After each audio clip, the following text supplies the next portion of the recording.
ठीक है, चलिए थोड़ा सा आज हम एंजाइटी को समझेंगे। Let me share my screen.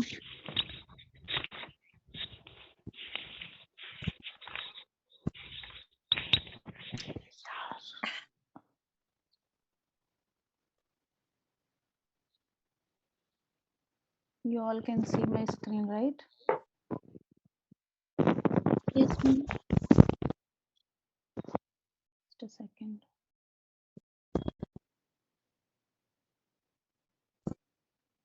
Okay. So थोड़ा बहुत आइडिया आप लोगों को होगा, उसको चलिए थोड़ा सा और पॉलिश करते हैं। So what is anxiety? What do you think is anxiety? क्या लिखा है मैंने, क्या होता है? It is an emotional state commonly caused by the perception of real or perceived danger. बाकी लोग म्यूट कर लो प्लीज, जब आपको बोलना होगा तब अनम्यूट कर लेना। Whenever we feel, ठीक, whenever we feel that we are not safe, we feel something which we don't like.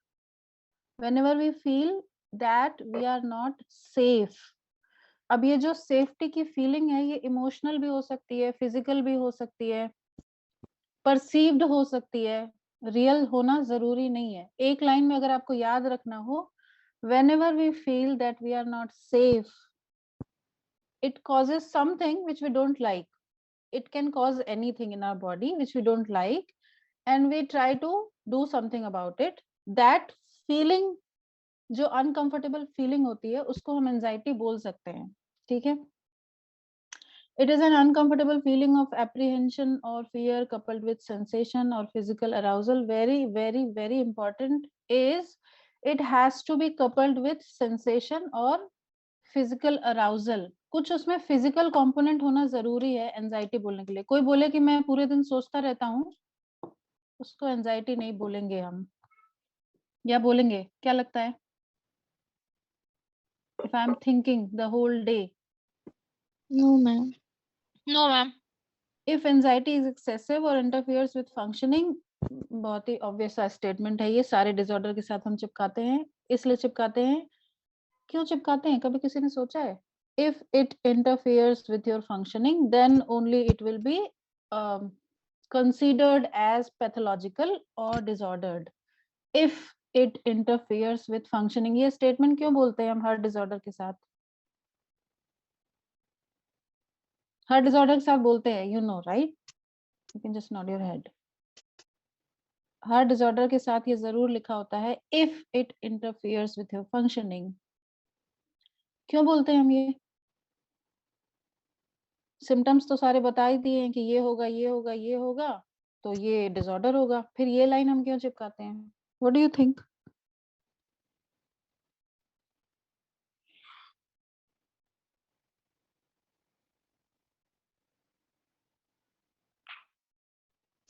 ठीक है, वेट करूंगा 10 बजे तक। मैम क्योंकि नॉर्मल से अब नॉर्मल हो जाता है। तो वो तो सिम्टम्स में लिखा है ना कि भाई सिम्टम्स होते हैं ना, ये वाले सिम्टम होंगे, ये 5 हैं, इसमें से 3 होंगे, 2 हफ्ते तक होंगे, तो ये वाला डिसऑर्डर होगा। कोई भी रैंडम सा एग्जांपल दे रही हूँ। एंजाइटी का भी कुछ ऐसा डीएसएम का क्राइटेरिया होता है, डिप्रेशन का भी होता है, for that matter her disorder का होता है। ठीक है, तो जब हर डिसऑर्डर के सिम्टम्स ऊपर लिखे हुए हैं कि ये वाले सिम्टम्स होंगे, ये होगा और इतने इतने दिन तक होगा, तो ये वाला डिसऑर्डर होगा। फिर ये लाइन लिखने की जरूरत क्या है कि if it interferes with your functioning.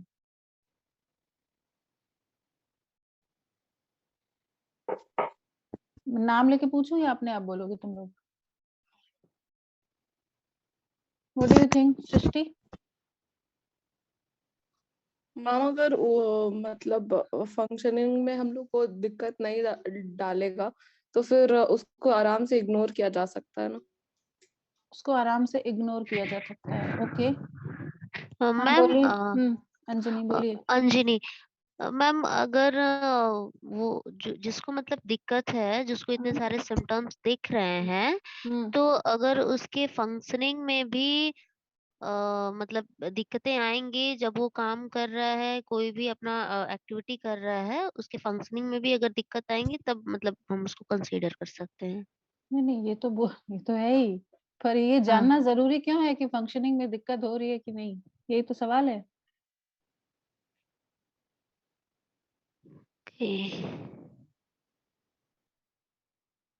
Ma'am एक बार फिर से क्वेश्चन। अरे अभी तो पूछा। चलिए किसी और से पूछते हैं। मोनी जी क्या लगता है आपको?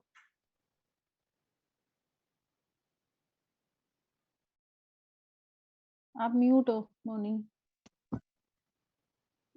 किसी भी डिसऑर्डर को डायग्नोसिस करने के लिए हम उसके सिम्टम्स तो देखेंगे ही ना। सिम्टम्स देखेंगे तभी तो हमें पता चलेगा। तो सिम्टम्स तो देख लिए ना, ये देखना क्यों जरूरी है कि फंक्शनिंग अफेक्टेड हो रही है कि नहीं? सिम्टम्स हैं सारे।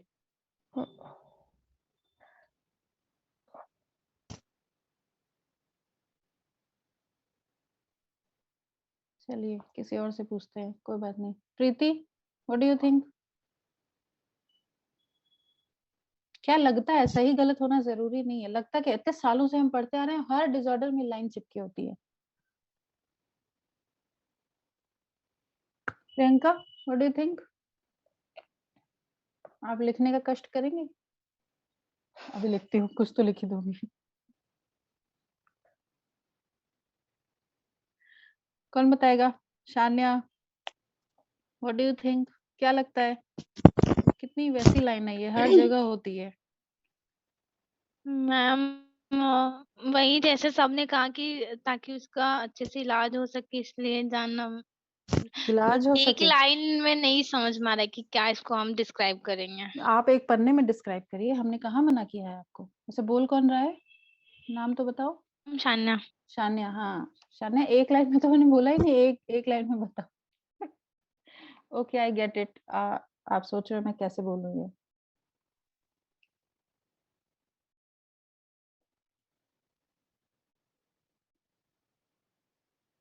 आप लिख रहे हो? कुछ नहीं लिख रहे हो? Priyanka, you can nod your head. Yes, no. Oh, you're writing? Okay, I'm waiting. शाला, क्या लगता है आपको? मुझे लगता है कि तो पता चलेगा कि हाँ कुछ तो गड़बड़ है। फंक्शनिंग ठीक रही तो ओके। ओके। मैम कौन अगर बोला? अंजनी बोलिए अंजनी। मैम, अगर उसकी फंक्शनिंग डिस्टर्ब होगी तो मतलब जानना इसलिए जरूरी है कि उसकी फंक्शनिंग कैसे चल रही है, अभी वो काम कैसे कर रहा है, सारी चीजें वो कैसे मैनेज कर रहा है। फिर क्या करेंगे उसको जान के?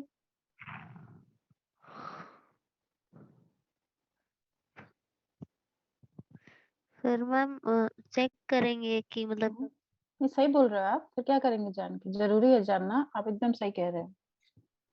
हाँ मैम, जानना तो जरूरी है। हम्म। जैसे हमारे पास अगर एक बच्चा भी आता है तो हम उसकी करंट फंक्शनिंग जानते हैं कि अभी वो क्या कर रहा है, क्या बिल्कुल नहीं ठीक। कर रहा फिर जान है। के क्या करें? तो जान के मैम ये पता चलता है कि अभी जो है अभी हमें इसे क्या अभी देना है, अभी क्या करना है, इस लेवल का है तो अभी हम इसके साथ क्या कर सकते हैं। मुझे मुझे भी याद नहीं आ रहा एग्जैक्ट। क्या याद करने की कोशिश कर रहे हो जो याद नहीं आ रहा है? क्योंकि इसका कोई टेक्निकल आंसर थोड़ी है कि जहाँ आपने पढ़ा होगा हाँ आप मुझे बता दोगे।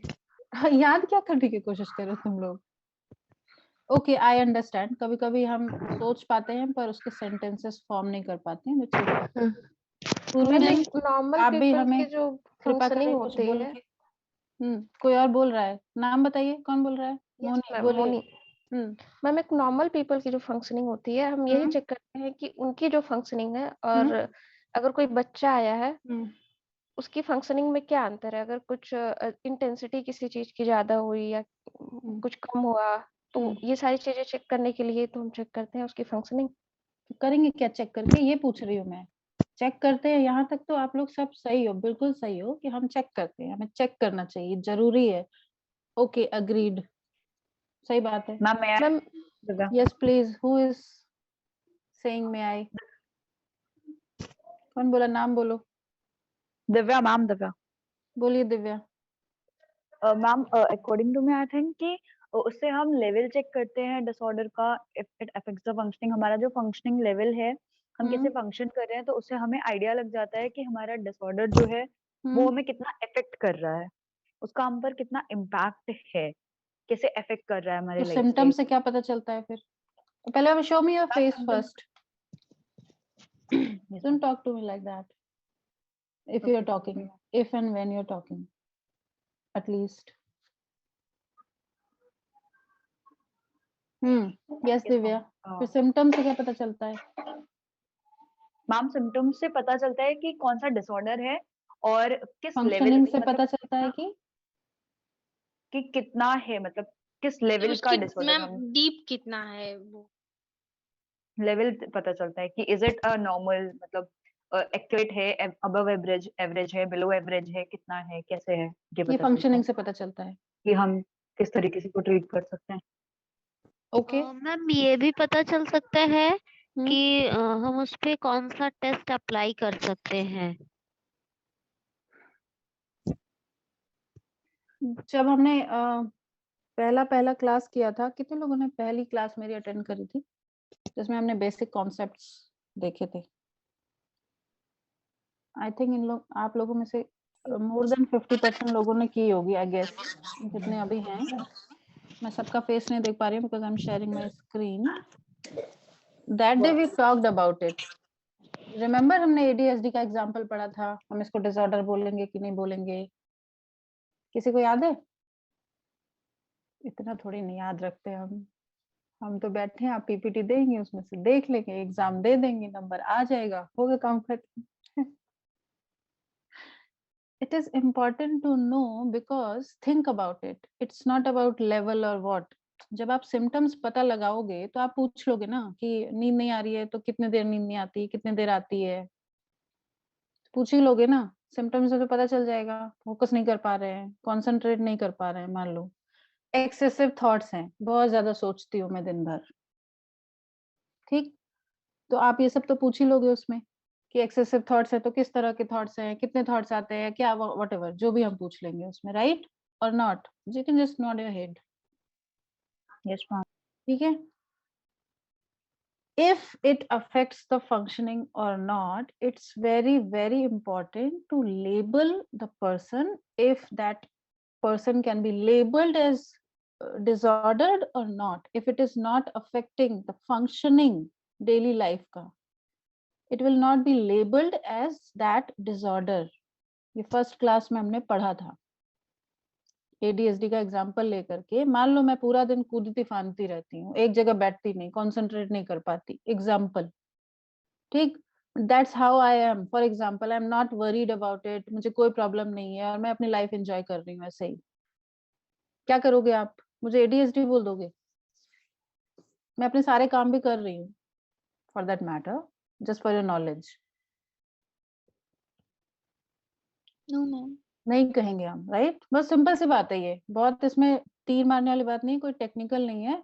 आई just want you people to think, ask yourself question when you study और रीड एनीथिंग. ये एक लाइन हर डिसऑर्डर के साथ चिपकी हुई होती है ना. कभी सोचा कि ये क्यों लिखा होता है? ऊपर सिम्टम्स की लिस्ट तो दी हुई है, हम सिम्टम्स मैच करेंगे, 5 में से 3 जो भी क्राइटेरिया होता है, जिस भी सिम्टम, जिस भी डिसऑर्डर का, उसमें से हम 8 में से 5 होने चाहिए. मान लो 8 में से 5 हमको मिल गए, ठीक, तो फिर तो हो गया ना. जब 5 में से 5 सिम्टम है, 3 महीने के लिए हैं, 3 महीने से चल रहे हैं, तो हो गया. फिर ये लाइन क्यों लिखी होती है? It is very important that it is affecting you functioning और not. It is just a yes or no question. It's not about mild, moderate, high, ये वो. Because most of the time it is perceived. मुझे लगता है कि मेरी functioning affected हो रही है. Most of the time, not all the time. अब हो रही है कि नहीं हो रही है, वो हमें थोड़ा सा conversation करके पता चलता है, ठीक है. But whenever you ask a person anything, ज्यादातर information हमेशा दिमाग में रखिएगा आप, बहुत इंपॉर्टेंट है ये. ज्यादातर इंफॉर्मेशन परसीव्ड होती है, एक्चुअल नहीं होती, अनलेस ये बॉडी रिलेटेड हो. फॉर एग्जांपल, चेस्ट में पेन होना परसीव्ड नहीं है, ठीक, सर में दर्द होना परसीव्ड नहीं हो सकता है. ठीक, मुझे लगता है कि मेरी मौत हो जाएगी चेस्ट में पेन होने से, ये आपकी सोच है। समझ रहे हो? मुझे लगता है कि मैं काम नहीं कर पा रहा हूँ। For example a client comes and say, for example if I ask how are you week, how was your week, हम वीकली मिलते हैं, आइडियली हम वीकली ही मिलते हैं थेरेपी में, ठीक है। If I ask how was your week and a client is very bad, and you go deeper and you see कि उसके 90% नहीं, सारी चीजें अच्छी हुई थी, बस एक चीज अपने मन की नहीं हुई थी, and the client says it was very bad. इसको क्या बोलेंगे? It is perceived as bad by the client, not necessarily it was bad. आप समझ रहे हो? मोस्ट ऑफ द इंफॉर्मेशन जो मैं क्लाइंट से मिलती हैं, unless it is body related, most of, not all, कभी भी ऑल नहीं होता कुछ भी, सो दीज आर परसीव्ड। सो इस लाइन का सिर्फ यही होता है इम्पोर्टेंस कि अगर कोई फंक्शनिंग आपकी अफेक्टेड नहीं हो रही है तो हम उसको एक डिसऑर्डर का लेबल नहीं देंगे। हो सकता है कई बार ऐसा भी होता है कि जब आप किसी के साथ होते हो, आप ज्यादा अफेक्टेड हो रहे हो, वो इंसान उतना अफेक्टेड नहीं हो रहा है। आप मतलब द अदर वन, कोई भी दूसरा जो साथ रह रहा है। तो क्योंकि हम अफेक्टेड हो रहे हैं, इसका मतलब सामने वाले को डिसऑर्डर है, ऐसा भी नहीं होता है। कपल्स में ऐसी बात कई बार होती है, उसका बिहेवियर से मैं परेशान हो रही हूँ, उसको कोई प्रॉब्लम है, ऐसा कई बार होता है कपल्स में, राइट।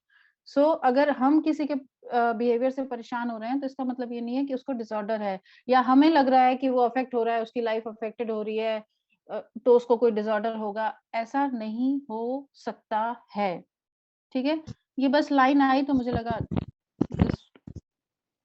इसका मैम सिम्टम सारे मैच करेंगे तो भी हम उसको लेबल नहीं करेंगे, right? until it is affecting your day to day life. हाँ, due to effect No. in physical कैसे health. करोगे आप बताओ? आप हम आप नहीं, हम कौन होते हैं ये बोलने वाले तुमको एडीएचडी है, तुम्हारी लाइफ सही चल रही है। यहाँ पे सिर्फ लेबलिंग की बात हो रही है, सिम्टम्स को ट्रीट करने की बात नहीं हो रही है, इसको भी ध्यान में रखिएगा, ठीक है। लेबल करने की बात हो रही है, सिम्टम्स को ट्रीट करने की बात नहीं है। That can be done if the person is interested और वांट्स और व्हाटएवर, ठीक है। ओके चलिए आगे बढ़ते हैं। क्या लिखा है मैंने? Anxiety and fear. Fear is a response to a known external definite threat. Anxiety might be a response to something which is unknown, internal, vague, conflictual. Basically डर जो है वो कई बार, फिर से साइकोलॉजी में देखो ऑल नहीं बोलते हैं, क्योंकि ह्यूमंस के बारे में कोई भी चीज 100% उससे नहीं कही जा सकती, ठीक। Most of the time fear is a response. जैसे शेर सामने आया तो हमारी धड़कन बढ़ गई, हम कांपने लगे, कई बार हम जम गए, हम भाग नहीं पाए, ये क्या है? Response to a real threat, समझे? उसको बोलेंगे हम डर। जब सचमुच में कोई चीज सामने है, उसके रिस्पॉन्स की वजह से जो हमको बॉडी में महसूस हो रहा है, कॉग्निटिवली महसूस हो रहा है, वो कहलाएगा डर। लेकिन एंजाइटी के केस में ऐसा जरूरी नहीं है कि सचमुच की कोई चीज सामने हो उसी से हो हमें कोई रिस्पॉन्स। बिना वजह भी हो सकती है, विदाउट एनी रीजन हो सकती है, विदाउट एनी लॉजिकल रीजन हो सकती है, कोई चीज एग्जिस्ट ही नहीं करती उसकी हो सकती है, कोई फ्यूचर का इवेंट है उसकी हो सकती है, पास्ट में कुछ बीत गया उसकी हो सकती है, किसी भी चीज का हो सकता है। Okay, now do you know what is the difference between anxiety, worry and stress? हम इन तीन शब्दों को काफी इंटरचेंजेबली यूज करते हैं डे टू डे लाइफ में, ठीक है, करते हैं तो करते हैं, कोई प्रॉब्लम नहीं है, पर हमें पता होना चाहिए, क्योंकि हम अपने आप को साइकोलॉजिस्ट कहना चाहते हैं। So what is the difference between worry? Try, give it a try. हमें एक बार फिर से क्वेश्चन करिए ना, मैं नहीं सुन पाई। What is the difference between worry, stress and anxiety?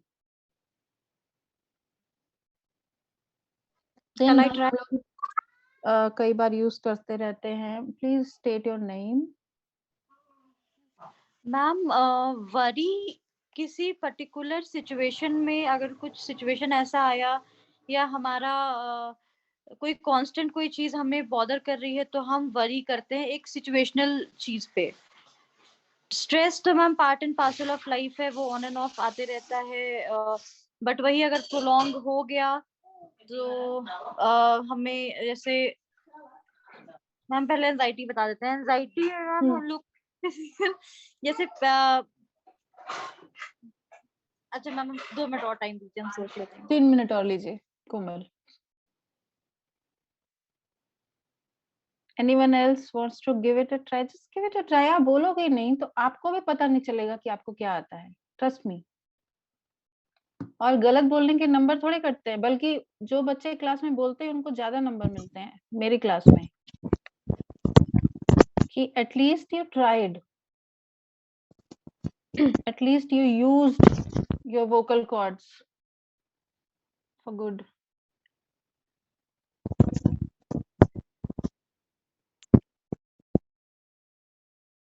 Give it a try. 3 नहीं समझ में आते तो जो समझ में आता है वो बताइए। अगर आपको स्ट्रेस समझ में आता है तो वो बताइए, कोई बात नहीं, तीनों हमको नहीं आता, हमको ये पता है। मैम वरी में क्या होता है कि एक्चुअल में कोई ऑब्जेक्ट या सिचुएशन होती है जिससे व्यक्ति को रियल में फियर होता है। अच्छा, ओके। और एंजाइटी क्या होता है? एंजाइटी 2 प्रकार की होती है, नॉर्मल एंड एबनॉर्मल। तो नॉर्मल एंजाइटी जो होती है वो किसी चीज के लिए होती है, तो वो कोई कार्य नॉर्मली ठीक से फंक्शनिंग के लिए जरूरी होती है, थोड़ी होती है वो मात्रा में। और जो एबनॉर्मल होती है वो एक्सेस होती है, जिस चीज से नॉर्मली डर नहीं होना चाहिए उससे नॉर्मल से ज्यादा डर होता है, जिसकी वजह से व्यक्ति को कई तरह के सिम्टम्स, एबनॉर्मल सिम्टम्स देखे जाते हैं। और जो आपने वरी के लिए बोला और जो आपने एंजाइटी के लिए बोला, दोनों में अंतर क्या हुआ? मैम एंजाइटी आप कह रहे हो वरी किसी रियल चीज के लिए, एंजाइटी किसी रियल चीज के लिए है कि नहीं है, जरूरी नहीं। मैम एंजाइटी में क्या होता है कि जो ऑब्जेक्ट है जिसे हमें उतना नहीं डरना चाहिए उससे अधिक डरते हैं। अच्छा, ये कौन तय करेगा कि किस चीज से कितना डरना चाहिए? जैसे मैम कि अब टब में पानी रखा हुआ है, तो ये तो नॉर्मल ही है, सभी को देख के इससे डर तो होना नहीं चाहिए।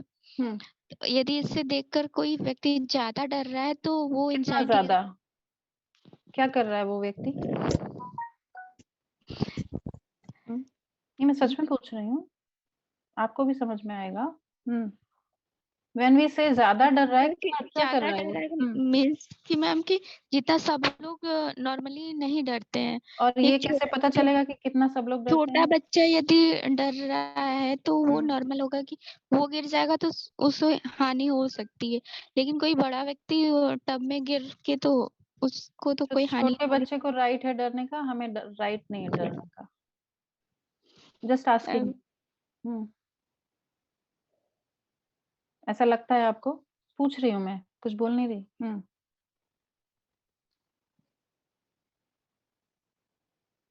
क्या लगता है? नहीं मैम।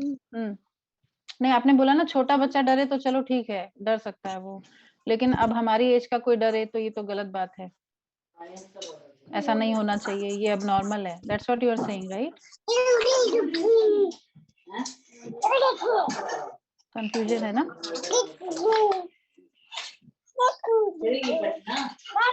नॉर्मली उससे तो कोई नहीं डरता, तो कोई ये नॉर्मल किसने डिसाइड किया? वही तो पूछ रही हूँ, आपको कहाँ पढ़ा आपने कि कितना नॉर्मल है, यही तो पूछ रही हूँ। और कितना मैं डरूं तो आपको लगेगा नॉर्मल है, और कितना डरूं कि आपको लगेगा अब नॉर्मल है, यही तो पूछ रही हूँ। ठीक बोल रहे हो, मान लो आप। अब हमें ये कैसे पता चलेगा कि कितना डर नॉर्मल है और किसके बाद अब नॉर्मल है? मैं चिल्ला सकती हूँ वो नॉर्मल है, मैं पैर पटकूं वो अब नॉर्मल है, कैसे? वो लाइन किधर है? मैम यदि कोई जैसे कोई आपकी नॉर्मल लाइफ डिस्टर्ब नहीं हो रही है तो वो नॉर्मल है। आप दूसरे दूसरे डायरेक्शन में जा रहे हो आराधना, आपको समझ में आ रहा है? मैम जैसे वरी हो गया कि एक कोमल, हाँ हेलो कोमल, आएंगे आपके पास, सब्र करिए, आते हैं अभी आपके पास। Aradhana is speaking, Komal listen to her.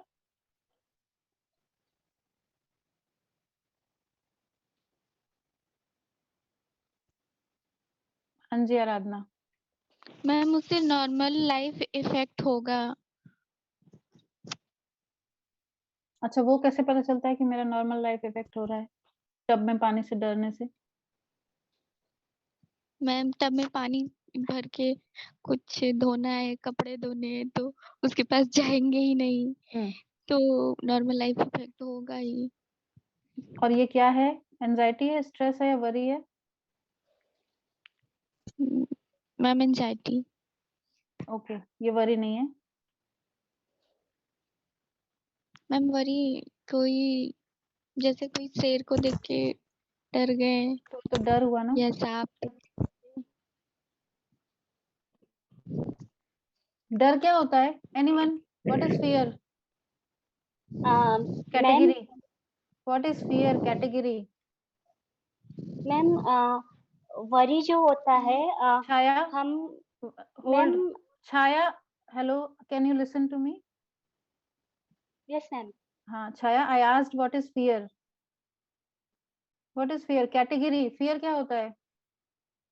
Category पूछ रही हूँ, बस डिफाइन करने के लिए नहीं पूछ रही हूँ। Emotion. Yes, fear is an emotion. Perfect, जिसने भी आंसर दिया, I can not see you. Fear is an emotion. So Aradhana, when you said शेर सामने आ गया तो डर लगा, डर क्या है बताओ? डर क्या है? इमोशन, इमोशन है ना, डर है कि नहीं, आप बताओ। Yes ma'am. Fear is an emotion, तो फियर वरी कैसे हुआ? हाँ जी छाया, रुकिए, कोमल पहले बोलेगी। हाँ जी कोमल बोलिए, म्यूट हो आप कोमल।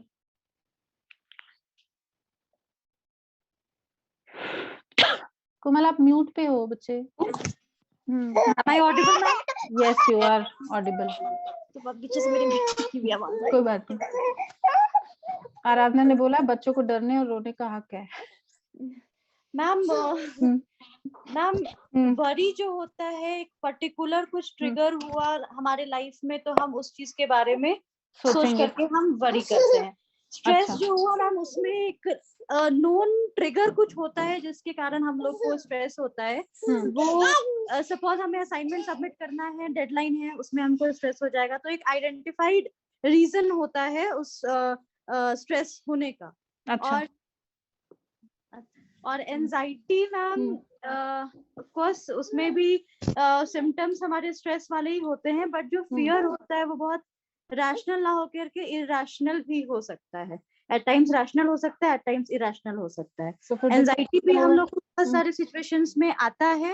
सपोज ट्रेन पकड़नी है और ट्रेन लेट हो रहा है, तो वहां पे हम एंग्जाइटी हो सकते हैं, पैल्पिटेशंस हो सकता है, बट वही चीज अगर कंटिन्यूड रह जाता है, अगर सिचुएशन वो एंजाइटी प्रोवोकिंग सिचुएशन खत्म हो गया फिर भी वो सिम्टम कंट्रोल नहीं हो पा रहा है, तो एंजाइटी में सीवियर एंजाइटी में कन्वर्ट हो जाता है। नहीं तो नॉर्मल एंजाइटी होगी, पर मैं नॉर्मल और सीवियर एंजाइटी का डिफरेंस नहीं पूछ रही हूँ। बाकी सबको समझ में आया? कोमल डिफरेंस बता रही है तो you can just nod your head. कौन बोला यस? मैम छाया। छाया बताइए कोमल ने क्या समझाया? मैम जो वरी है वो वरी जैसे कि हम अपने फ्यूचर के आउटकम्स को लेके हमेशा वरीड रहते हैं। ओके, इसका मतलब क्या हुआ फ्यूचर के आउटकम को लेके? अच्छा, पास्ट के थॉट आए तो वो वरी नहीं है? मैम पास्ट के भी होते हैं। मैंने एक एग्जांपल दिया कि जैसे कि एग्जाम्स होने वाले हैं, या फिर मेरा कोई एम है और हम ये सोच रहे हैं कि मैंने जो चूज किया है ये सही होगा या नहीं, तो हम अपने फ्यूचर को लेके वरी हैं। तो मैंने ये एग्जांपल दिया वरी का। ठीक है। और स्ट्रेस जो होता है वो किसी एक्सटर्नल इवेंट्स को लेके होते हैं, स्ट्रेस जो होते हैं। और स्ट्रेस का जो लॉन्ग टर्म में जब वो चला जाता है, वो मतलब 2 वीक्स से ज्यादा हो जाता है, तो फिर वो एंजाइटी होता है। और एंजाइटी की मतलब कई बार उसके कॉजेस हमें नहीं पता होते हैं। इरेशनल फियर्स और वरी के हमेशा कॉजेस पता होते हैं। मैम वरी के भी कॉजेस नहीं पता होते हैं, लेकिन हमेशा हम किसी चीज को लेके ही वरी रहते हैं जब हमको पता होता है। Yes ma'am. तो स्ट्रेस भी हम किसी चीज को लेके ही होते हैं, वरी भी हम किसी चीज को लेके ही होते हैं। आप बता पा रहे हो होता क्या है वो? और आप कह रहे हो स्ट्रेस अगर प्रोलॉन्ग्ड हो जाए तो वो एंजाइटी हो जाता है, यही बोला ना आपने? यस मैम, स्ट्रेस का लॉन्ग टर्म। बड़ा भाई नो नो पापा एंजाइटी होते हैं ऐसा?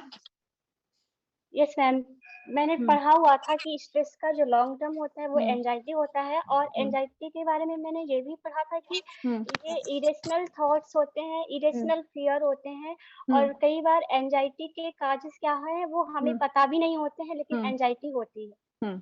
आपको दोगी बाबू? ओके, सबको समझ में आ गया difference? Can just nod your head.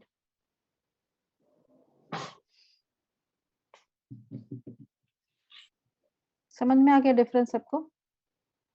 Komal, you only replied, you're saying no. Okay, hold on. I'm more confused now. Stress का प्रोलॉन्ग्ड वर्जन एंजाइटी है, तो ये डिफरेंस तो नहीं हुआ? जी मैम, नहीं हुआ। एंजाइटी दोनों दो डिसऑर्डर्स हैं। क्या बोला तुमने? एंजाइटी और स्ट्रेस दोनों दो डिसऑर्डर हैं। दोनों दो डिसऑर्डर हैं। ये दोनों कंडीशन है कोमल, डिसऑर्डर नहीं है। Okay, you can just nod your head. जो छाया और कोमल ने बताया उससे आपको क्लियर हो गया, समझ में आ गया कि एंजाइटी, वरी और स्ट्रेस में क्या डिफरेंस है?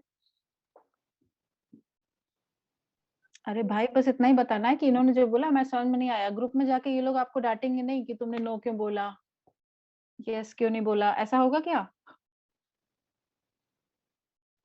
है? नो मैम, नहीं समझ आया। ऐसा तो नहीं होगा अब कोमल सबको डांट लगाएगी तुम लोगों ने ऐसा क्यों बोला कि तुम्हें समझ में नहीं आया? क्योंकि ये कंफ्यूजिंग आंसर था, इसीलिए आपको नहीं समझ में आया और किसी को भी नहीं समझ में आएगा, मुझे भी नहीं समझ में आता। ओके, क्योंकि वो खुद भी अभी क्लियर नहीं है, लेकिन एटलीस्ट उन्होंने ट्राई किया। Thank you so much Komal and Chhaya, at least किसी ने कुछ बोला तो सही। Okay, I will tell you what it is, maybe then you can understand. Worry is thinking part. Okay, when I am thinking कि मेरी बेटी रात के 10 बज गए हैं, घर नहीं आई है, आई होप वो ठीक हो, पता नहीं कहाँ है, इट इज वरिंग। ओके, हम हिंदी में भी इसको समझ सकते हैं, चिंता होती है जो हमें। मतलब ऐसे तो एंजाइटी को भी हिंदी में चिंता कहते हैं, पर वैसे नहीं। आप समझ रहे हो ना? Worrying is thinking. मेरा एग्जाम कल कैसा होगा, या रिजल्ट आने के पहले मैं सोच रही हूँ कि कैसा रिजल्ट आएगा। Thinking is worrying. Now that could be any thought, पर it is only about thoughts. Okay, stress is about something which I feel in my body. It is very important. Stress is only and always physical. हम daily बोलचाल की भाषा में बोलते रहते हैं मुझे स्ट्रेस हो रहा है, एंजाइटी हो रहा है, वरी हो रहा है, मिक्स करके, बट हमें ये डिफरेंस समझना चाहिए। Stress is physical. जब फिजियोलॉजिकल चेंजेस होते हैं तभी स्ट्रेस बोलेंगे। अगर फिजियोलॉजिकल चेंजेस नहीं है उसको स्ट्रेस कभी नहीं बोल सकते हैं आप, क्योंकि स्ट्रेस का मतलब ही होता है कॉर्टिसोल रिलीज हुआ, हार्मोनल चेंज हुए, सॉरी न्यूरोट्रांसमीटर चेंजेस हुए, बॉडी में सिम्टम्स फील हुए, किसी की धड़कन बढ़ जाती है, किसी को पैल्पिटेशन होना, स्वेटिंग होना, जो भी डिजीनेस होना, नोजिया, जो भी है वो है stress. Is a physiological thing. Stress सोचने से नहीं होता है। If you are only thinking and not feeling anything in your body, it is worrying, it is not stress. And if you are feeling something in your body and not thinking anything, it is stress. Okay, यहाँ तक clear है? बहुत ही simple है। You can just nod your head so that I can also see. Okay, when worrying and stress is combined, यानी कि worry plus stress, that will be called anxiety. Anxiety में thinking और physiological दोनों component होते हैं। Stress का prolonged version anxiety नहीं होता है। ओके, एकदम क्लैरिटी से समझ लीजिए। फियर करना वरी नहीं होता है। I can worried about you people may be, but I am not afraid. ऐसा हो सकता है ना? हम अपने दोस्त की चिंता कर सकते हैं कि 1 महीने से बात नहीं हुई, चलो ठीक तो होगा ना। जरूरी नहीं है कि हम डरे ही हों, जरूरी नहीं है, ठीक है। So thinking part is worrying, physiological part is stress, and when the two is combined, anxiety में सिर्फ फिजियोलॉजिकल और सिर्फ थिंकिंग नहीं होता, दोनों होता है, तब हम उसको कहते हैं एंजाइटी। ओके, जब भी हम ये लाइन यूज करते हैं, ये आराधना ने यूज किया, इसलिए अभी ये समझ में आ गया, एंजाइटी, वरी, स्ट्रेस सबको। कोई क्वेश्चन है? यस बताइए क्या क्वेश्चन है? Anjani, you said yes. Ma'am, समझ में आ गया। अच्छा, ओके, हमारा वो गड़बड़ा गया। कोमल, अब क्लैरिटी है? अब आराधना ने एक लाइन मेंशन करी, मैं इसलिए उस पे बोल रही हूँ क्योंकि उसने मेंशन किया। हम जब ये लाइन बोलते हैं ना कि नॉर्मल से ज्यादा, ask yourself what is normal से ज्यादा। कहाँ लिखा है कि इतने से ज्यादा होगा तो एबनॉर्मल होगा? ये कहाँ लिखा है? What is it that we define as normal, and who defined it? जैसे कोमल, सॉरी, आराधना ने बोला कि जरूरत, क्या बोला उसने, जितना सब लोग डरते हैं उससे ज्यादा कोई डरे तो अब नॉर्मल कहलाएगा। अब हम कैसे नापें कि सब लोग कितना डरते हैं? सोचने वाली बात है ना। हम बहुत आराम से, इस बात पे हमारा ध्यान ही नहीं जाता। ये आपकी गलती नहीं है, कभी हमने इन सारी चीजों पे ध्यान ही नहीं दिया है, जो हम बोलचाल की भाषा में बोलते चले जाते हैं ना, कि इससे ज्यादा हुआ तो ये, उससे ज्यादा हुआ तो वो, बुक्स में पढ़ लिया, याद कर लिया, समझ आ गया। कभी हम क्वेश्चन नहीं करते। जो ये हम कहते हैं कि नॉर्मल से ज्यादा, ये नॉर्मल किसने डिफाइन किया, कहाँ डिफाइंड है, और हमें कैसे पता चलेगा कि ये नॉर्मल से ज्यादा है? क्या ये हमारा नॉर्मल है या सामने वाले का नॉर्मल है? क्या दोनों का नॉर्मल अलग हो सकता है? क्या दो लोगों का नॉर्मल अलग हो सकता है? What do you think, yes और no? You can just nod your head. क्या दो लोगों का नॉर्मल अलग हो सकता है? What is normal for me cannot, may be normal for you, may not be normal for you। बिल्कुल हो सकता है, दो लोगों का नॉर्मल अलग अलग हो सकता है।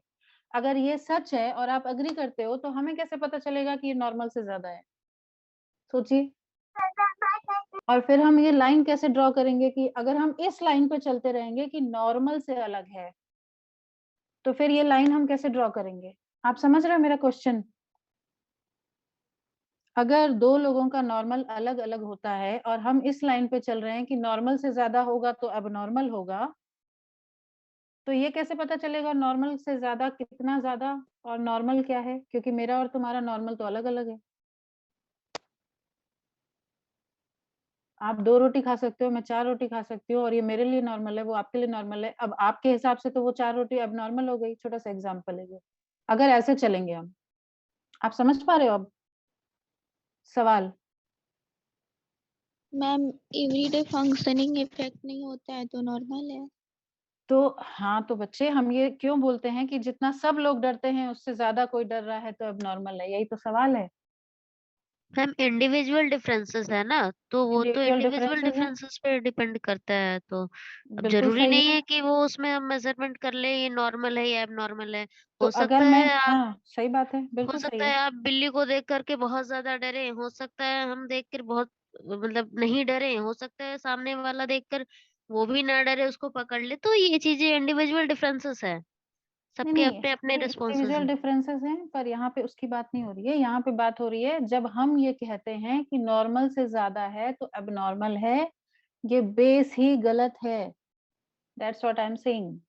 इस यस बेस मैम। से, यस मैम, यस मैम। इस बेस से हमें नहीं चलना चाहिए कि जो सब लोग करते हैं वो आप नहीं कर रहे तो ये अब नॉर्मल है। पर ये कई बार हमारी अवेयरनेस में नहीं होता है, हम अनजाने में ये कर जाते हैं। क्या कर जाते हैं? जजमेंट। ये अनजाने में हम जजमेंट कर जाते हैं कि अच्छा ये तो ज्यादा हो रहा है, ये नहीं होना चाहिए, पर हमें सोचना चाहिए किससे ज्यादा हो रहा है और क्या ज्यादा हो रहा है। Okay, we talked about this worry, stress and anxiety. I hope this is clear now. चलिए आगे क्या लिखा हुआ है। एंजाइटी डिसऑर्डर, तो कई सारे डिसऑर्डर होते हैं, हम 3 पढ़ेंगे उसमें से। जनरलाइज्ड एंजाइटी डिसऑर्डर उसमें सबसे पहला है। DSM-5 का ये क्राइटेरिया है, इसमें बहुत बताने जैसा कुछ नहीं है। 6 मंथ्स तक अगर इन मैम, हाँ बोलिए। मैम एक डाउट है। बोलिए। मैम जैसे एबनॉर्मल साइकोलॉजी की बुक में डेफिनेशन अगर लिखता है व्हाट इज एबनॉर्मल साइकोलॉजी, तो उसमें एक लाइन है, abnormal is something which is away from normal. Okay, तो ये कहाँ तक सही है? आप बताइए क्या लगता है। तो अवे फ्रॉम नॉर्मल अगर हम अपने एक सिंगल पर्सन के कॉन्टेक्स्ट में बात करते हैं, तो अगर मेरे पर्सनल लाइफ में डिस्ट्रेस क्रिएट हो रहा है, हम डिस्ट्रेस में हैं बिकॉज ऑफ दैट बिहेवियर, तो वो उस हिसाब से अवे फ्रॉम नॉर्मल हो गया। तो okay, that is okay. What do you think? I am confused this time. Okay. Because this is what like we have studied कि abnormal means away from normal. तो यहाँ पर इसको और स्पेसिफाई करना जरूरी है कि कैसे अवे फ्रॉम नॉर्मल, और या फिर इतना ठीक है? ऑफ कोर्स इसको स्पेसिफाई करना जरूरी है ना। अवे फॉर, अगर हम स्पेसिफाई नहीं करेंगे मान लो, ठीक है, तो अवे फ्रॉम नॉर्मल को हम पता कैसे लगाएंगे? मतलब अवे फ्रॉम नॉर्मल तो ठीक है, मान लो थोड़ी देर के लिए मान के चलते हैं कि हमें ये जानना है if this is away from normal then it is abnormal. ठीक, ठीक है भाई, यहाँ तक तो ठीक। अब अवे फ्रॉम नॉर्मल उस बुक में क्या लिखा है, जिस भी बुक में आपने ये पढ़ा हो, उस बुक में कुछ आगे लिखा है कि अवे फ्रॉम नॉर्मल को हम मेजर कैसे करें? हाँ, उसमें दो पॉइंट्स और हैं कि माल अडेप्टिव लर्निंग है अगर, और वही maladaptive behaviour, that is away from normal. जैसा तक हमको याद आ पा रहा है मैम। मैम डाइवर्ज मोर और लेस ऐसे लिखा हुआ था। क्या हुआ था? मतलब कि तुम लोग डाइवर्ज सब सेम बुक पढ़ के आए हो क्या? यस मैम, तुम लोग सब सेम बुक पढ़ के आए हो क्या? I think it was AK Singh. नहीं, वो था। अरे ठीक है, ये जनरली सारी बुक्स में घुमा फिरा के लिखा होता है। ओके, यस मैम, ऐसे ही होते। हाँ, एक ये भी होता है मैम कि आपकी डेली लाइफ की फंक्शनिंग इफेक्ट हो रही है। हाँ ये तो होता ही है। डेविएंस, डिस्ट्रेस, डिसफंक्शन। तो पहली क्लास में हमने डिस्कस किया था 3 Ds। ठीक है, अगर वो 3 D हैं तो परेशानी की बात है, अगर नहीं है तो कोई परेशानी की बात ही नहीं। ओके, बुक्स में लिखा होता है बहुत कुछ, और बुक्स में लिखे हर बुक का अपना एक पर्सपेक्टिव होता है, हर ऑथर का अपना एक पर्सपेक्टिव होता है। सिर्फ किसी बुक में लिखा हुआ है इसलिए मैं मान लूं, अगर आप उस ऑथर को इतना ट्रस्ट करते हो, उन्होंने इतना काम किया हुआ है, go for it. I am not saying कि don't trust the books, question yourself, question it and find the answers. ठीक है, अगर एक लाइन लिखी हुई है अवे फ्रॉम नॉर्मल, तो सवाल आएगा भाई नॉर्मल क्या है, और अगर नॉर्मल मेरा और आपका अलग अलग है तो फिर लाइन कैसे ड्रॉ होगी? साइंस तो है नहीं कि H2O is equal to water, वो सबके लिए सेम है, यूनिवर्सल है। ठीक है, पूरी दुनिया में कहीं भी पानी होगा तो वो H2O से मिलके बना, हाइड्रोजन ऑक्सीजन से मिलके बना है। This is fact, science, established, whatever, but this can not be true in terms of human behaviour, right? इसमें कंटेक्स्ट होता है, कंटेक्स्ट बहुत इंपॉर्टेंट होता है हर चीज में, हर बात में। जो बात कही जाती है, जो लिखी जाती है, जो पढ़ी जाती है, जो बोली जाती है, जो सुनी जाती है, कंटेक्स्ट बहुत इंपॉर्टेंट है। चॉम्स्की पढ़ा है हमने, थोड़ा डिफिकल्ट था। नोम चॉम्स्की पढ़ा है, लिंग्विस्टिक्स, कॉग्निटिव, उसमें ठीक है, उसमें से ज्यादा अभी उस पर नहीं जा रही, मैं सवाल नहीं पूछूंगी, डोंट वरी। पर सबसे इम्पोर्टेंट चीज थी उनकी कि कंटेक्स्ट इज वेरी इंपॉर्टेंट, किस कंटेक्स्ट में ये बात कही जा रही है। अब नॉर्मल की जहां तक बात है, उसमें हमें इंडिविजुअल कंटेक्स्ट भी देखना होगा, कल्चर का कंटेक्स्ट भी देखना होगा। ये भी हर बुक में लिखा होता है कि कुछ आदिवासियों में जानवरों की खाल पहनना नॉर्मल है, पर क्या आपके कल्चर में ये नॉर्मल है? कॉमन कह लीजिए अंडरस्टैंडिंग के लिए, everyone wears it, that's why it is common। चलो नॉर्मल के डिबेट में अभी नहीं जाते हैं। So if So that is not common in our culture, right? Okay, so culture का context important है, society का context important है, religion का context important है, अलग अलग religion के अलग अलग rituals होते हैं, ये सारी understanding हमें as a practitioner होनी चाहिए to understand the person. मान लो आगे वाली क्लासेस में हम पढ़ेंगे, नेक्स्ट सेम वाली क्लासेस में, जब कुछ कल्चर्स में आप अपने हिसाब से रहने लगते हो जैसे ही आप थोड़े से बड़े होते हो, दैट इज कॉमन. बट क्या हमारे कल्चर में ऐसा है? आप कितने भी बड़े हो जाओ, आपकी शादी के लिए माँ बाप ही चूज करते हैं, मतलब मोस्ट ऑफ द टाइम ऐसा होता है, unless you have found someone and you talk to your parents and they are so open minded कि वो एक ही बार में मान जाए, ऐसा नहीं होता, राइट? ये हमारा कल्चरल कॉन्टेक्स्ट है, हमारे पेरेंट्स हमारे दुश्मन नहीं होते हैं, कल्चर का प्रेशर है, सोसाइटी का प्रेशर है उनके ऊपर कि लोग क्या कहेंगे, कहीं ऐसा होता है कि नहीं, कुछ गलत ना हो जाए, हमारे ऐसा रिवाज नहीं है, हम इसको नहीं मानेंगे. कई बार आपने देखा होगा कास्ट सेम है, कास्ट का कोई प्रॉब्लम नहीं है, पार्टनर्स दोनों लड़का लड़की जो भी हैं वो अर्निंग है, अच्छे घर से हैं, फिर भी पेरेंट्स नहीं मानते हैं. ऐसा होता है कई बार. क्यों नहीं मानते हैं? ये कल्चरल कॉन्टेक्स्ट है, इसमें उनका अपना कुछ वो नहीं है कि वो आपके दुश्मन है या वो आपको समझना नहीं चाहते हैं, वो इतने ज्यादा प्रेशराइज्ड हैं क्योंकि वो उसी में बड़े हुए हैं, पले बड़े हैं, उसी लोगों के बीच में रहे हैं. सो कल्चरल कॉन्टेक्स्ट समझना भी बहुत इंपॉर्टेंट है. कुछ कल्चर्स में ऐसा नहीं होता, they accept it very easily, बल्कि they want you to find someone for yourself. वहां पे ऐसे पेरेंट्स नहीं आपको ढूंढ करके देते हैं, ठीक है? कल्चरल कॉन्टेक्स्ट इंपॉर्टेंट है, इंडिविजुअल कॉन्टेक्स्ट इंपॉर्टेंट है, एज वी डिस्कस्ड कि फंक्शनिंग कितनी प्रॉपर हो पा रही है, किस फैमिली में आप बड़े हुए हो उसका कंटेक्स्ट इंपॉर्टेंट है. So away from normal is very vague, I would say. It doesn't give you anything, this one line doesn't give you anything. अपने आप से पूछिए मुझे क्यों जानना है कि नॉर्मल क्या है? अगर सबका नॉर्मल अलग अलग होता है तो मैं कैसे डिफाइन कर सकती हूँ इसको? अपने आप से पूछिए. इस बात से तो हम सब एग्री करते हैं ना कि सबका नॉर्मल अलग अलग हो सकता है. कुछ लोग रात भर जागते हैं, रात में बेहतर काम करते हैं, कुछ लोग सुबह जल्दी उठते हैं और सुबह उनसे ज्यादा अच्छी पढ़ाई होती है. अब इसमें से अब नॉर्मल क्या है? जो सुबह उठता है उसको लगेगा यार रात भर जाग के पढ़ना अब नॉर्मल है, जो रात को जाग के पढ़ता है उसको लगेगा यार सुबह पता नहीं कैसे लोग उठ जाते हैं, तुम पागल हो, मुझसे तो नहीं होता. होगा ना ऐसा? हम कैसे बताएंगे इसमें से नॉर्मल क्या है? बहुत इंपॉर्टेंट क्वेश्चन है ये अपने आप से पूछने वाला कि हम नॉर्मल डिफाइन करते कैसे हैं और उसको हम नॉर्मल डिफाइन क्यों कर रहे हैं? सब लोग कर रहे हैं इसलिए, सब लोग कर रहे हैं इसलिए. पे एक एग्जांपल देती हूँ आपको. आप जब भी आपने विटामिन डी का किसी ने टेस्ट कराया है?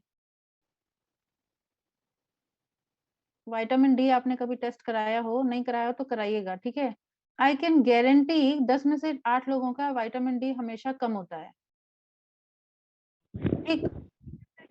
अगर इंडिया में सारी पॉपुलेशन में 80% पॉपुलेशन का विटामिन डी कम ही होता है, is it normal? What do you think? You can just nod your head. Vitamin D कम होना इज नॉर्मल और not? It's not normal, it's common. Common जो सब लोग कर रहे हैं is common, is not normal, not necessarily. So vitamin D की कमी कॉमन हो सकती है पर नॉर्मल किसी के लिए भी नहीं है, ठीक है? अब क्योंकि सबकी विटामिन डी कम होती है तो हम इसको कभी भी नॉर्मल तो नहीं कहेंगे, किसी भी केस में हम इसको नॉर्मल नहीं कहेंगे, पर हम कॉमन कह सकते हैं. इतनी ज्यादा है, हर इंसान के पास है, कमी है, ठीक है? आजकल हमारा सनलाइट का एक्सपोजर होता नहीं है, हम पूरे टाइम एसी में रहते हैं, तो जनरली विटामिन डी आपको सबका कम मिलेगा. ऐसा खाने पीने का बहुत डाइट और लाइफस्टाइल हम फॉलो करते नहीं है, पॉसिबल नहीं है. जो चीजें आती हैं वो भी वैसी अच्छी आजकल आती नहीं है, ठीक? तो जनरली ये कम होता है. तो अगर सबका कम है तो नॉर्मल तो नहीं हो जाएगा ना. इसीलिए सबके साथ कोई चीज हो रही है तो वो नॉर्मल नहीं हो जाएगी, जरूरी नहीं है कि वो नॉर्मल हो, पर कॉमन हो सकती है और दोनों में अंतर है. Things can be common but जरूरी नहीं है कि वो नॉर्मल हो. विटामिन डी की कमी कभी भी नॉर्मल नहीं होती. वो आपके वेट को मैनेज करने में हेल्प करती है, आपके इमोशनल रेगुलेशन में हेल्प करती है, बोन्स के लिए तो है ही. वो बहुत ही वर्सेटाइल विटामिन है, आपको हमेशा चेक में रखना चाहिए. जस्ट बात निकली तो बता रही हूँ. Anyways, okay, I think we discussed enough. Komal, have I answered your question? Yes, ma'am. Okay, okay. इतना व्हाइट और ब्लैक जैसा होता नहीं है, ठीक है। और बहुत जरूरी है कि हम एज अ थेरेपिस्ट क्या पर्सपेक्टिव रखते हैं, ये बहुत इंपॉर्टेंट है, बहुत इंपॉर्टेंट है। हम चीजों को कैसे देख, क्योंकि लोग हम पे रिलाई करते हैं, जैसे हम चीजों को देखते हैं फिर वो भी वैसे देखने लगते हैं, एटलीस्ट जो हमारे पास आते हैं। मान लो कोई मेरे पास आया कि मुझे दिन भर थॉट्स आते रहते हैं, मैं उसको सोचती रहती हूँ और उसको लेबल कर दिया ओवर थिंकिंग किसी ने, one of my client.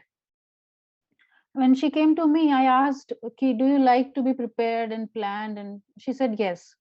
So I asked कि अगर कोई इंसान बहुत ही planned और prepared रहना चाहता है तो उसको ये क्या परेशानी है? She said no.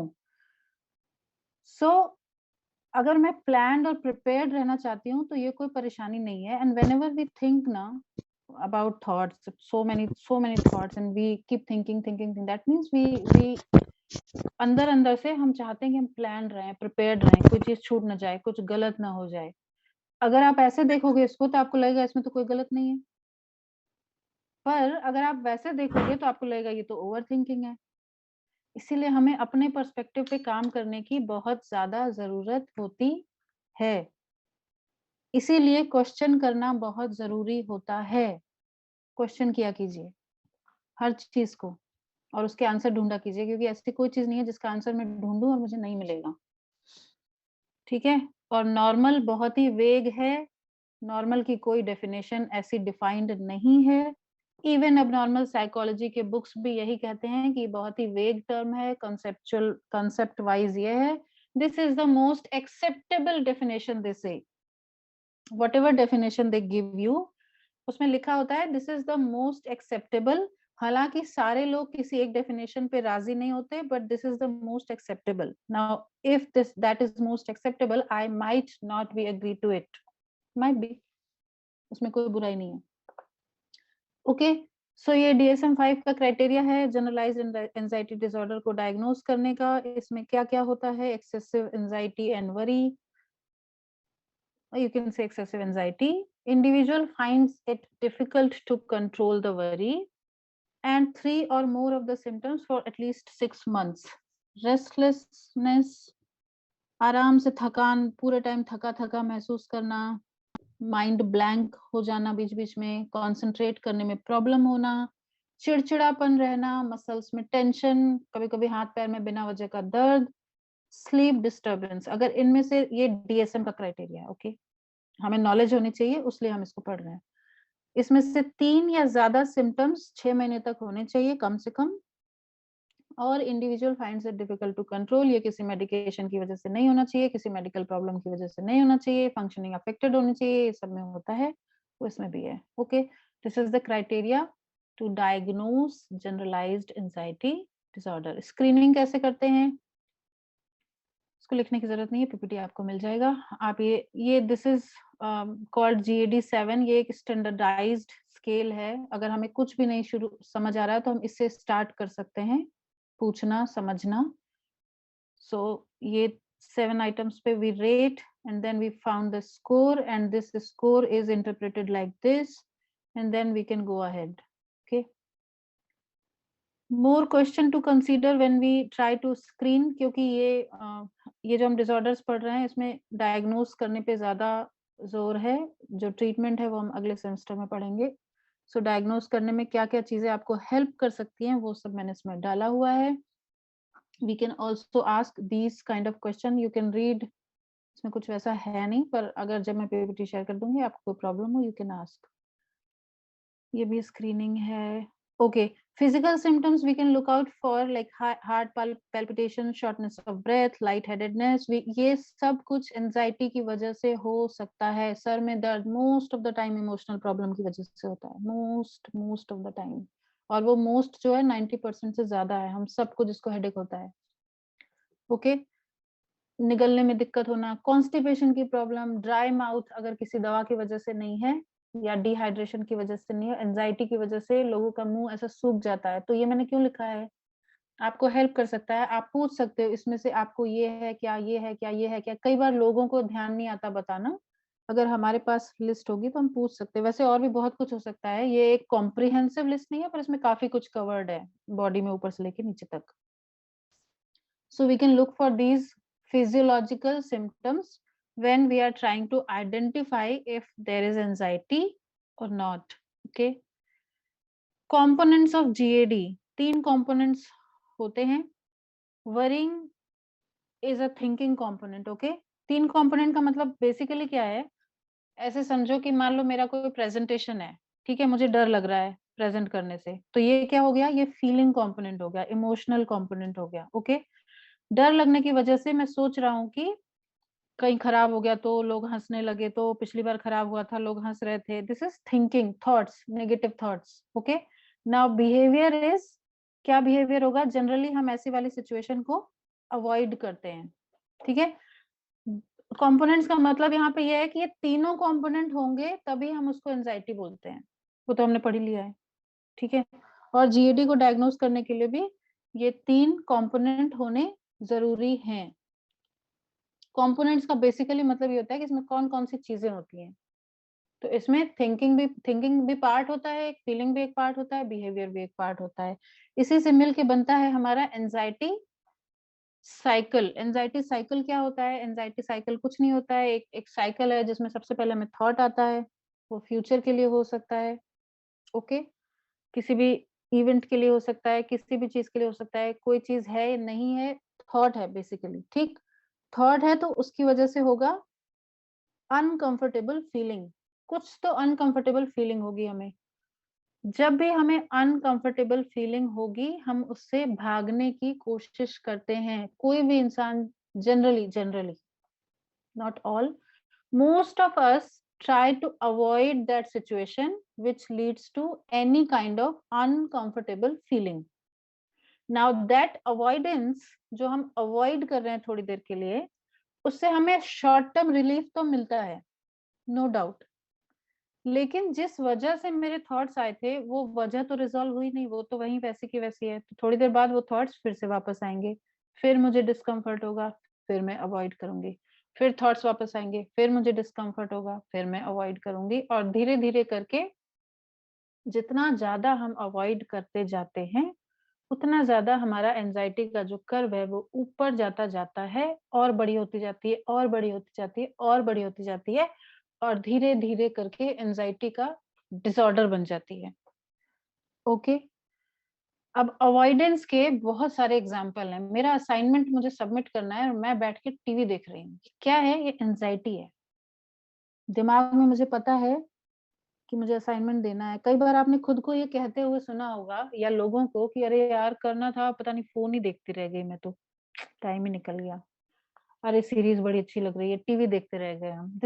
These are, if you know there is something pending and you are not doing it, you know you want to do it, you are not doing it, there is some kind of anxiety, you are avoiding unconsciously and doing something which gives you temporary relief or comfort. So binge eating, हमको पता है ये चीज हमको नहीं खानी है, मेरी तबीयत के लिए ठीक नहीं है, ये है वो है, but we end up eating those things. Okay, conversation avoid करना, ऐसी चीजें करना, बेसिकली ऐसी सारी चीजें करना जो आपको, आप बोलते हो ना मैं नहीं करना चाहती पर फिर भी मैं कर रही हूँ, मुझे नहीं पता क्यों। तो हमें देखना चाहिए, सोचना चाहिए उसके पीछे किसी चीज का कोई तो इमोशनल रीजन होता ही है, इमोशनल डिसरेगुलेशन कुछ तो होता ही है उसके पीछे। अगर हम कोई चीज करना चाहते हैं और हम कर कुछ और रहे हैं, सुबह उठना चाहते हैं कभी नहीं उठते हैं, हम अपने ब्लॉग्स लिखना चाहते हैं आज तक नहीं लिखा, हमें पता है हम काबिल हैं, हम लिख सकते हैं, हम बैठेंगे तो हम लिख लेंगे, छोटा सा एग्जांपल है ये, लेकिन हम कभी नहीं लिखते हैं। रोज सोचते हैं, प्लान करते हैं, कुछ नहीं करते हैं। highly likely there is some kind of anxiety. Now this is not, ऐसा इतना सिंपल नहीं होता है, बट उसके पीछे ये रीजन बिल्कुल हो सकता है। Okay, so we avoid more, then we go into guilt and regrets and then or negative thoughts and then or physical arousal and then we avoid more. क्या लग रहा है ये पूरा सुन करके, क्या करना चाहिए हमें? उसके बाद क्या है, चलो अच्छा खत्म ही कर लेते हैं, तब बात करेंगे। की थिंकिंग पैटर्न्स इन जीएडी। की थिंकिंग पैटर्न आपको समझ में आ गया होगा।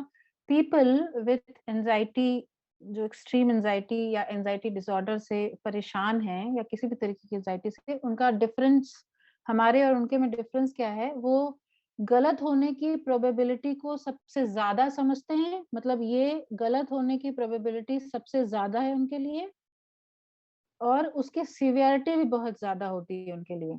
गलत होने की प्रोबेबिलिटी हमारे भी दिमाग में होती है, ऐसा कुछ नहीं कि हम बहुत संत हैं, हमें तो पता है कुछ गलत नहीं होगा, ऐसा तो कुछ नहीं होता। बट उनके दिमाग में गलत होने की सीवियरिटी और प्रोबेबिलिटी बहुत ज्यादा होती है। They think that's how they think everything in their life, कि गलत हमेशा होगा कुछ भी तो पहले उसके गलत होने के चांसेस एक्सप्लोर करेंगे, सारे कंडीशंस एक्सप्लोर करेंगे, और उनके हिसाब से गलत होगा तो छोटा मोटा नहीं होगा, बहुत ज्यादा गलत हो जाएगा। Okay, beliefs that support chronic worry. ऐसे कौन कौन से बिलीफ या ऐसे कौन से तरीके होते हैं सोचने के जो हमारी क्रॉनिक वरी को सपोर्ट करते हैं? जो लोग परफेक्शनिस्ट होते हैं, ठीक है, किसी भी चीज में अगर आपको परफेक्शन अचीव करने की हैबिट पड़ गई है या कंडीशनिंग हो गई है या कुछ भी, ये परफेक्शनिज्म हमेशा, you and up worrying a lot and lot and lot and you do nothing.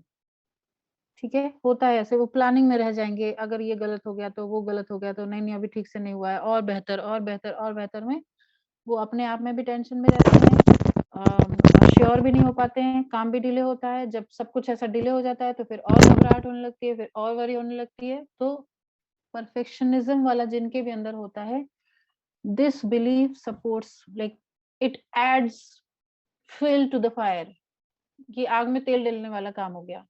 अगर हम परफेक्शनिस्ट जैसे सोचते हैं तो वरी या एंजाइटी के टर्म्स में ये आग में तेल डालने वाला काम करता है।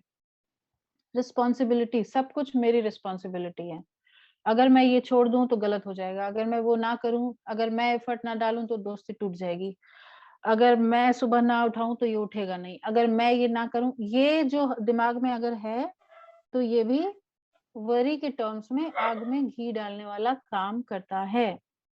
एक्सट्रीम सेंस ऑफ रिस्पॉन्सिबिलिटी, सब मेरी रिस्पॉन्सिबिलिटी है। डिमांड फॉर कंट्रोल, सब कुछ मेरे कंट्रोल में होना चाहिए, मेरे हिसाब से होना चाहिए, कुछ भी इधर उधर हुआ तो बहुत गलत हो जाएगा, लोग क्या कहेंगे, ऐसा कैसे हो सकता है। So demand for control, we want to control every aspect of our life, हम सब ऐसा चाहते हैं, but that's not possible. But this belief, if you have और anyone have, it supports the chronic worry. Okay, अभी मैं stop करती हूँ, मैं बहुत देर से बोल रही हूँ। Any question till now? Okay, show me your faces. अब मैं आपके फेसेस देख सकती हूँ, अभी तक मैं बोल रही थी तो मैं नहीं देख सकती थी।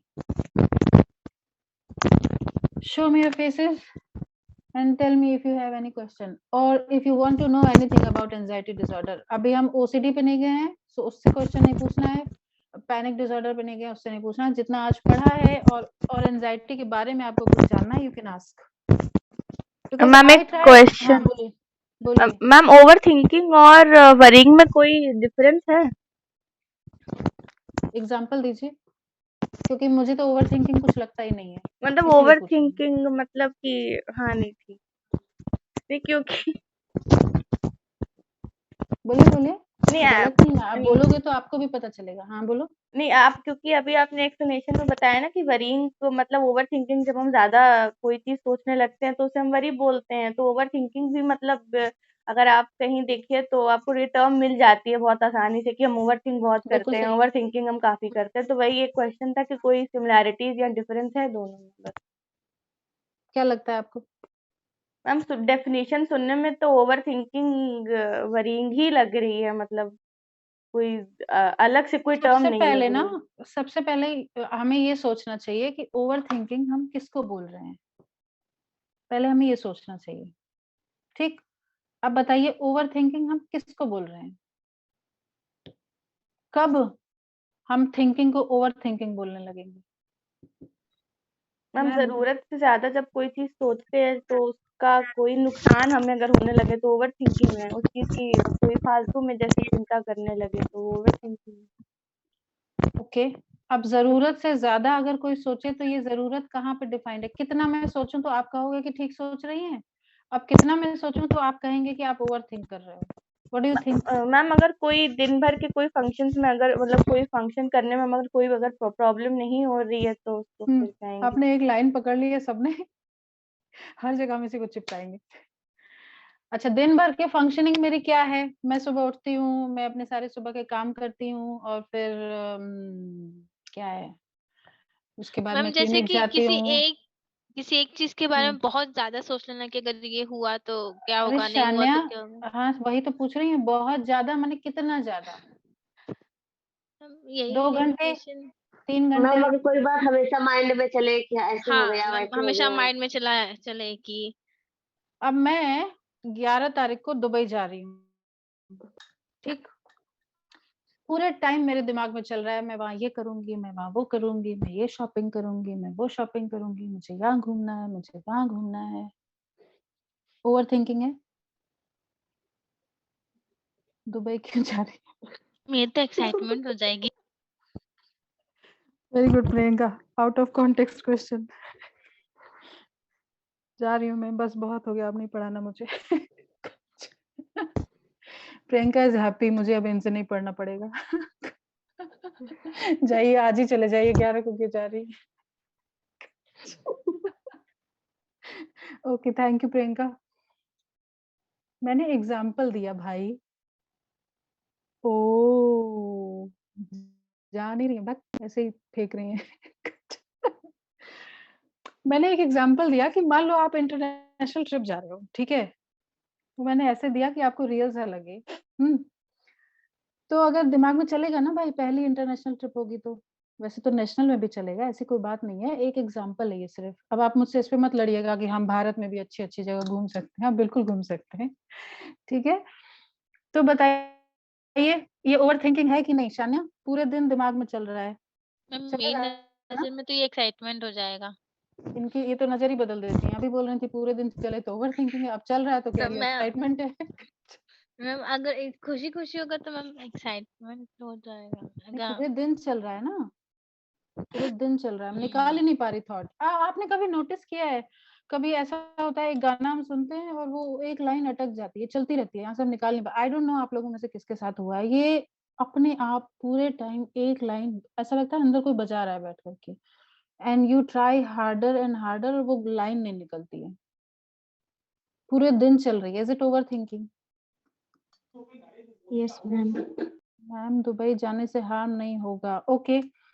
चलिए, मेरा नेट का एग्जाम है, ठीक?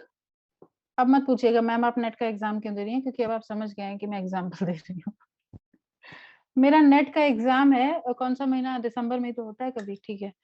दिसंबर में नेट का एग्जाम है और पूरे टाइम मैं क्लिनिक जा रही हूँ, मैं आपको पढ़ा भी रही हूँ और मैं अपना खाना पीना भी खा रही हूँ, पूरे टाइम दिमाग में पीछे चल रहा है, ये वाला चैप्टर मेरा हो गया, ये वाला बाकी है, ये वाला करना है, ये वाला नहीं मिला है, ये वाला खोजना है, ये पूछना है, इसके नोट्स बनाने, चल रहा है पीछे दिमाग में।